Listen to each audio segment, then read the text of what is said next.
May masamang konotasyon ang pagtanggal kay Vice President Sara Duterte at mga dating Pangulo ng Pilipinas bilang miyembro ng National Security Council. Alamin kung sino ang may sabi nito sa balitang ihahatid ni MJ Mondihar. Kasi nga ang dahilan na nilagay nila sa Executive Order number 81 ay kailangan ng mga miyembro ay na-uphold ang national security at saka sovereignty ng bansa. So ibig sabihin may parang indirect or accusation na dito dun sa mga tao na hindi nila isinama. Minamasama ng administrasyon ang kasalukuyan at dating mga matataas na lider ng bansa matapos magkaroon ng balasahan sa mga miyembro ng National Security Council o NSC. Itong huli, tinanggal sa National Security Council sina Vice President Sara Duterte at sina dating Pangulong Rodrigo Duterte, Gloria Arroyo at Joseph Estrada. Ayon sa dating Press Secretary ng Marcos Jr. Administration na si Attorney Trixie Cruz Angeles, may masamang konotasyon na hakbang na ito ng gobyerno. So parang sinasabi nila, itong mga to hindi nila i-uphold ang security natin, hindi nila i-uphold ang soberanya natin, tanggalin natin sa NSC. Gate pa ni Cruz Angeles, mistulang idinidiin ang mga tinanggal sa NSC na para bang may nagawa silang krimen.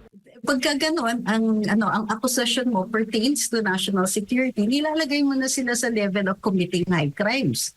Pero wala silang sinasabi kung ano exactly ang ginawa ng mga ito to merit that kind of classification. Kinisyon din ng dating opisyal kung may tuturing na bang high crime kung mas sikat ang bise kaysa sa presidente ng bansa na sitwasyon ngayon ni Vice President Duterte.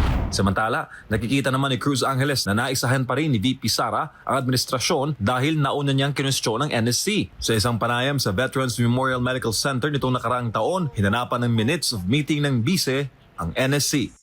I do not recall receiving a single notice of meeting since 30 June 2022. Therefore, I request the NSA to please send to me the notarized minutes of all meetings conducted by the Council from 30 June 2022. If at all there is any, I want to review what the Council has accomplished so far in terms of policies and recommendations for national security. Sa totoo lang, naunahan ang executive dito. If naglabas sila ng reorganization at nagreklamo si VP Sara, sasabihin nila, di ka lang nasali. But she actually brought it up. Naunahan niya silang lahat. She said, why isn't the National Security Council meeting? Or if they have been meeting, bakit wala ang Vice President? So ano na po ang ginagawa ninyo with regard to national security? Para sa Diyos sa Pilipinas kong mahal, MJ Mondihar, SMNI News.